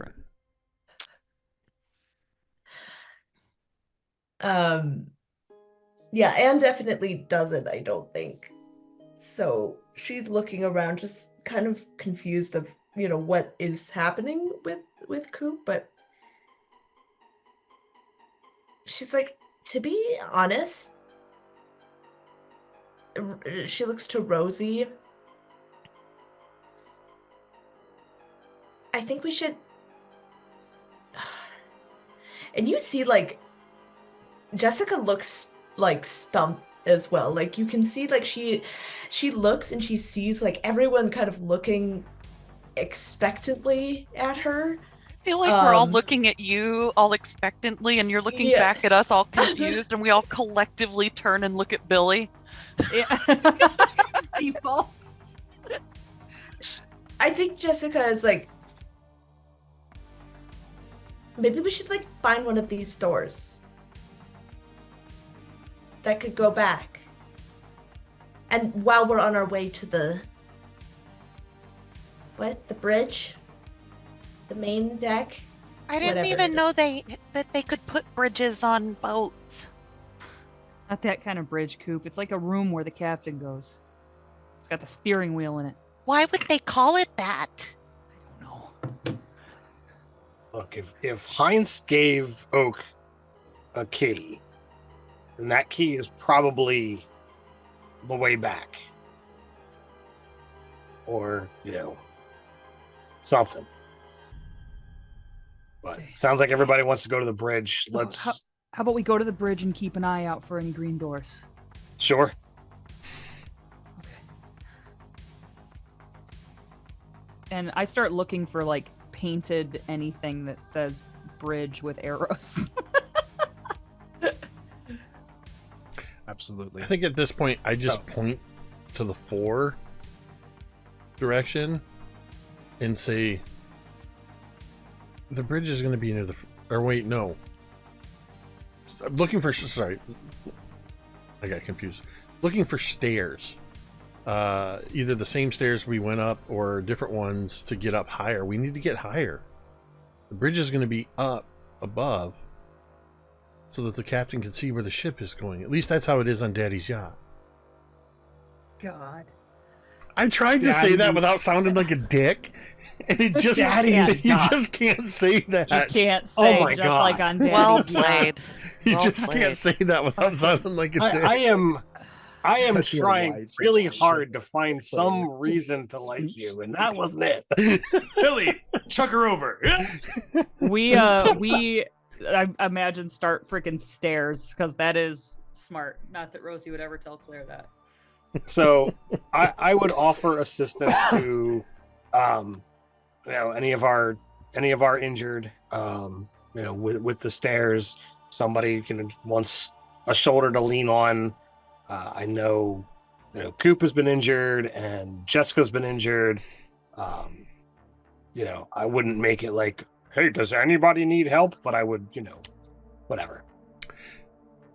I think in this whole situation, with Coop and Jessica both having injuries, more specifically Jessica being injured, wherever Rosie goes trying to lead, I will be right there. Okay. It's a little bit of trying to help, but also trying to be at the front of things. That makes sense. It's not entirely altruistic, but there's a mix. She wants to be able to Claire. say she got us out of this pickle. See how it is, Mhm. Glory Hound. Claire, I would like a flight roll from you, please. A flight roll. Okay. That's a D12. Damn. That's gonna be, excuse me, an 8. Okay. So you will succeed in this. But what is happening is all of a sudden you hear a weird noise to your left. And it sounds like something wooden rolling across a wooden surface and picking up speed. But when you look in that direction to your left, there's a wall right next to you. And again, there's it's a steel wall with the paint peeling on it, and water is running down from above, kind of anywhere that it can. But this is definitely a sound that is out of place. And at the last moment, and I'll let you describe narratively how you react to this, but a barrel materializes out of the wall and rolls across your path. You got to jump over it. Donkey Kong. I think that initially, as they're walking and Rosie and Claire sort of pass this spot, as Claire hears that sound, she kind of stops. And you see one of those, the cameras right up alongside the wall, and then you see Claire kind of lean in close in the frame, listening. This kind of ship wouldn't have a bowling alley. And then there's something about just, you know how you can tell when something has weight to it. And the realization of wherever it's coming from, that it's getting closer. I know you said it to be funny, but I think Claire's instinct is to tap into her gymnastics, and she immediately reaches, sort of leaps upward to grab onto like the pipes or girder or something to sort of pull herself up, almost like grabbing, like mounting a bars, but kind of pulling her body up out of the way as this thing materializes right where she was. You do so. Oh, go I ahead. apologize. I was just going to ask, am I up ahead of her? Am I like near her? And if so, do I see the fucking barrel too So, or not? It definitely sounded like Claire was positioning herself near Rosie. So I would say at the very least, Rosie is near. Now, whether you were past or behind, that's entirely up to you. I think Rosie's still in the lead. These catwalks are only like one person wide, and if Certainly. fucking Claire, if she has to box Claire out, she's gonna. So would Jessica and or Coop want or need a hand up the steps? Oh, Jessica would take a hand. Maybe leaning into it a little bit. Just, leaning on Billy a little bit too much as she's like limping on her ankle. There's definitely a part where the ship shifts and like throws her like against Billy. Yeah. She's like, oh no. And she like, oops. Are they stairs or ladders? That makes a difference.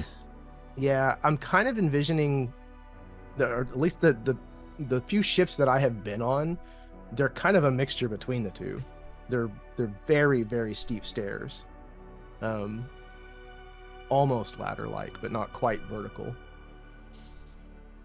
If it's anything that requires the use of hands, Coop's gonna have a hard time. But if it's just feetsies, he can probably figure it out. Yeah, I think that Coop is able to figure it out. Like, it's probably a little difficult, but I don't think it's anything that he can't overcome. I would lend assistance to one and then the other if they're showing any kind of signs of slowing down or struggling. I think there's a moment where the ship lists again, and like Coop is thrown into Billy almost like in an identical fashion, but the reaction is totally different. That's so great. Cute. I love it. Does Coop also go, oh? No, he has the God. Ferris Bueller, you're my hero. That's awesome. Dude. That is awesome. Well done. Wait. Did anybody else see this barrel that almost took me out? That's what I never got an answer on that. Did Yes, I? Or no? so not only do you all that are looking that direction, at least, do you all see this barrel roll across out of one wall and into the other. It is immediately followed by a man dressed in raggy, sea-worn clothes, basically chasing after it. Now, does he run through the wall as well? Yes. Told ya. Dear Lord. Oh my god. What kind of ship did we land on? You hear a I think voice it's say, all the kind of "Stow that ships." ballast, lest we tip over." I think it's all the kinds of ships, man. We got to get to the bridge. We got to get back. We got to get to the bridge. And Rosie keeps going up and up and up and up. Oak, what's a ballast? A ballast is a form of weight, as far as I know. Something Dang. to hold the weight down. I'm very proud of you. Good job. You got your nautical trivia point for the day. Thanks. You know, it's a little anachronistic, but in one of the later episodes of Band of Brothers, a new lieutenant shows up to a scene and they're ducking for cover every time there's something exploding. But by the end of the episode, when mortar shells go off nearby, they barely flinch at them. I think Claire is rapidly getting towards that latter part where she was jumping at every little weird thing that happened. But so many weird things are happening in such a small amount of time that I think she's almost deliberately just pushing it, voluntarily suspending disbelief in favor of just staying alive. So she's just listening when you guys start talking about this stuff, rather than try to question every little weird thing that happens, because there's everything that happens is weird. Yes. Everything's weird. She's learning. What looked like a pirate walked through a wall, and your reaction is, what kind of ship are we on? There goes another one. Welcome to our world, Claire. Welcome to our world. What are you going to do when we... What is Claire going to say when it's like, yeah, we traveled back in time 100 years ago? Like... Claire's going to get men in blacked. Yeah, when I sit you down and we have the big conversation, we're going to have to make sure you got snacks and a blanket and maybe some other things, just to make sure that if you pass out, you'll be all right. I think just every time a weird thing happens, Claire just goes, yeah, sure, okay. That's awesome. Mm-hmm. Yes. Yep. Yes. Yeah. There's hope for you yet. So we are hauling. That's how we ass. started out too. Yeah, right. Oh, sweet summer child. We started out as normie summer children, and now we're here. We're just a bunch of normies, and now traumatized. Trauma-laden superheroes. Cut to sometime in the future. It's got to be worse than vampire werewolf party. Yeah. Yeah. Cut to to really get a sometime, reaction. sometime in the future, Claire's back to being sort of an NPC character in the background. Something weird happens because of you guys, and somebody's like, what is going on? And Claire's like, it's no big deal. It happens all the time. Something inside, she realizes it's cool. Just smile and nod. They'll figure it out. You're just saying this in the hopes that she lives. There's no guarantee that Dang it, she's you gonna. saw through me. I'm trying to impose a future for Claire. Plot armor. Come on, isn't this whole sequence supposed to be like, all right, Claire goes from, enemy to friend to, she dies, and we have to we have I don't remember reading that loss. in the script. Yeah, I missed those notes. All right, so we get up the ladder, and the pirate and the barrel, are they now gone? Is it just a moment, or is there shifting back and forth? No, it's definitely a kind of goes through one wall and out the other. Is there and gone in a flash. So if the plan is to shrug that off and continue on, then yeah. Absolutely. Okay. So you continue forward, and as you're kind of making your way towards the next staircase to start heading back up, you go through what looks like an area of the ship that is like the galley, like the mess where they would eat, in the kitchen. And there's absolutely someone in there that is trying their best to stow away as many heavy, sharp, dangerous objects as possible. So you just see this person throwing like frying pans and knives like into cabinets and like shutting and like locking these doors. This individual has a pretty nasty wound on their head, and because of the head wound and the fact that there's so much water everywhere, it's just like a font of red down the left side of his face, and you can see his eyes are wide. He is panicking. Does he appear normal, or does he appear like spectral? So his clothes are dated. Billy Does it might look like be clothes able from to tell. 1970s? Yes. They definitely look like they're from the 70s, the mid 70s or so. The 1970s or the 1870s? Great clarification. The 1970s.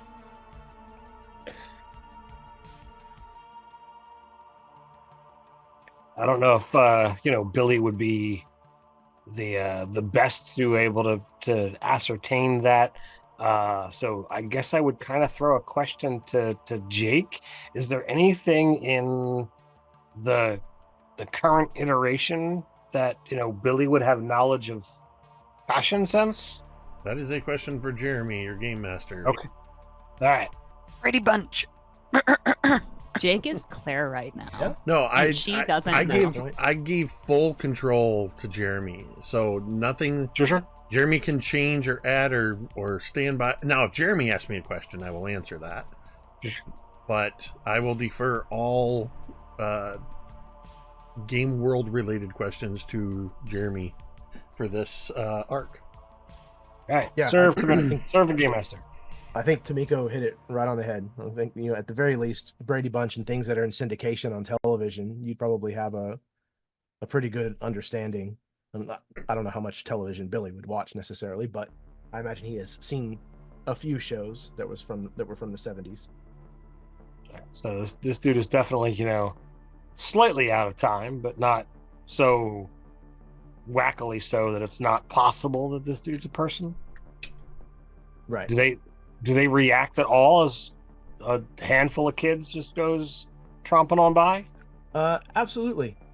There's a part where he's kind of like slammed a set of cabinets closed and is like putting like a metal spoon in between the handles to try to keep them closed. And he kind of stops what he's doing and turns and looks at the group of you. Which way to the bridge? Just kind of points in the direction that y'all are headed. I think we should go so we don't break his brain. What? It's just a bunch of kids in formal wear on a pirate ship. That is Two of them clearly wearing going down. galoshes. Where did you come from? The deck? Bye. Rosie just kind of like keeps walking. Okay. You head past, and just as you kind of head past the galley, you find another staircase that leads up, and you can see a sign that says like quarters, bridge, captain's quarters, things like that. It's kind of this is definitely going to access several different areas above this. You start heading back up these stairs, a little harder than heading down, but as you start heading up, you hear the speakers, like the speaker system on board the ship, kind of come on, and you hear this very particular like alarm that sounds this rear, rear, rear, and all of a sudden something slams into the side of the ship and violently pitches everybody to the side. I need everybody to roll grit checks again, please. Grit. I want to do grit. Oh, fudge.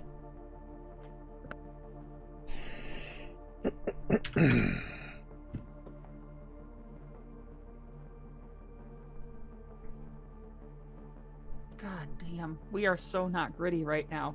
Oh, congratulations, Em. You win. Wait, would this count as mental? No. Okay, good. Okay.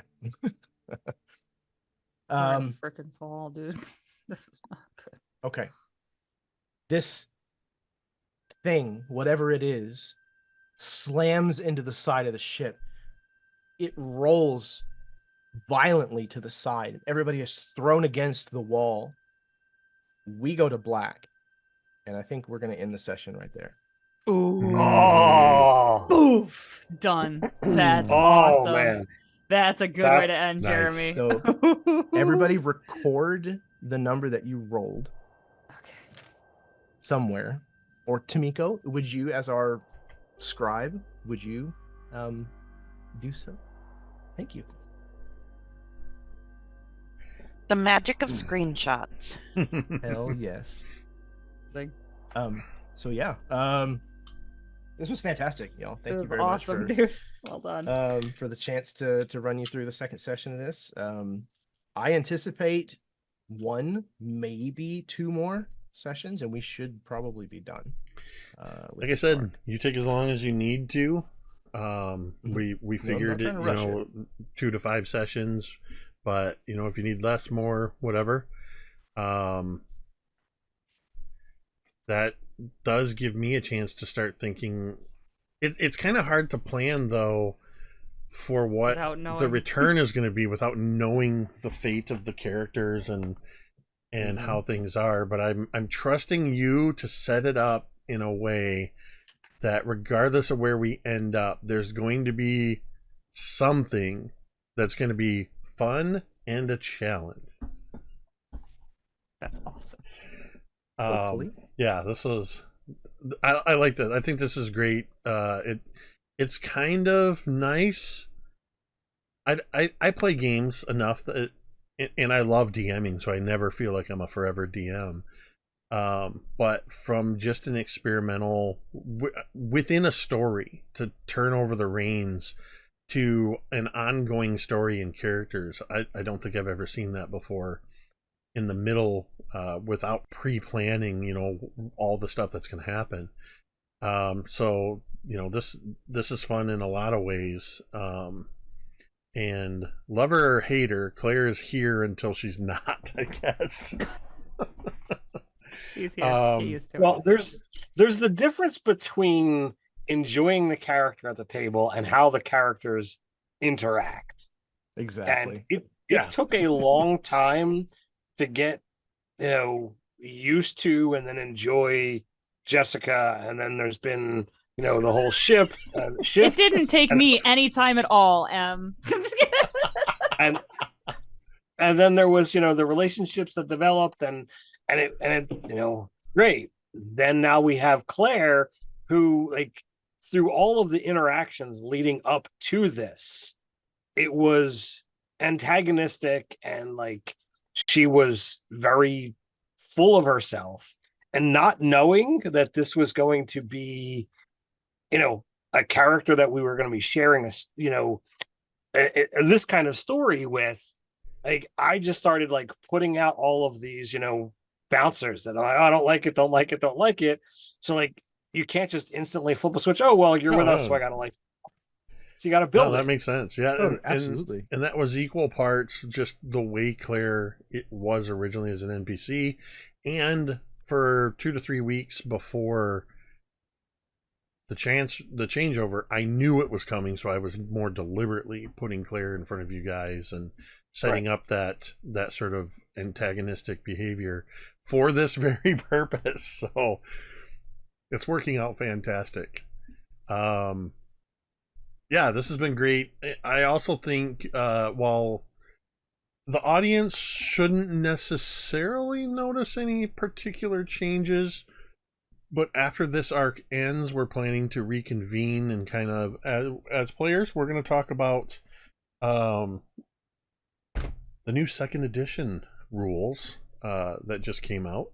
There's been a few changes to some rules, nothing earth-shattering, but we need to talk about if and how and we're going to incorporate some of the new rule sets. I did a write-up in the Discord, just a real brief, not so much a review, just an overview, I would call it. If anybody's interested, it's in the public. Welcome to Paradise, Michigan chat. If you want to check that out, it kind of shows what the new tropes are and talks about the safety tools and system that they put in place, which is custom to this setting. So yeah, that's kind of what we're looking at. And then the plan is to come back to when I take the GM seat again to pick up the pieces, maybe, or whatever's gonna happen. Handle the funerals. Yeah, and continue the story. But I mean, really, we're gonna see where things go. We've still got a lot of story to tell. So, yeah, thank you, everybody who tuned in. As always, it's just awesome seeing the interactions in chat and new followers joining and bits and subs, all that good stuff. We always appreciate that. If you're somebody that likes to lurk quietly in the background, or you're watching later on the VODs on YouTube, know that we appreciate you just the same. Leave a comment. I check all the time for new comments on YouTube as new people stumble across, or people that watch regularly. I know our friend Baron can't always watch live, so he's always got something to say in the comments. So join Baron and others in the comments. We'd love to hear your thoughts. And just remember, be respectful. Yeah, as always, a huge thank you to the people sitting at this virtual table.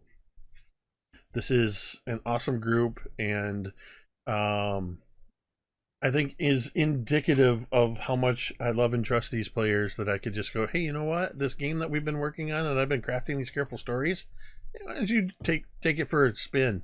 And don't worry, there's no insurance, but you don't got to worry about that. Don't worry. Don't worry. You can just do whatever you want. Drive it how you want. No, it's exciting. You can bang up this rental car. Nothing's going to happen to it. It's fine. So, yeah, so thank you to everybody here, to Chad, Tamiko, Carrie, Ted, Jeremy, without whom this would just be Jeremy talking to himself for a couple hours. With that, we're going to go ahead and end this session the same way we end every session. You can say it with me if you want. Hollywood.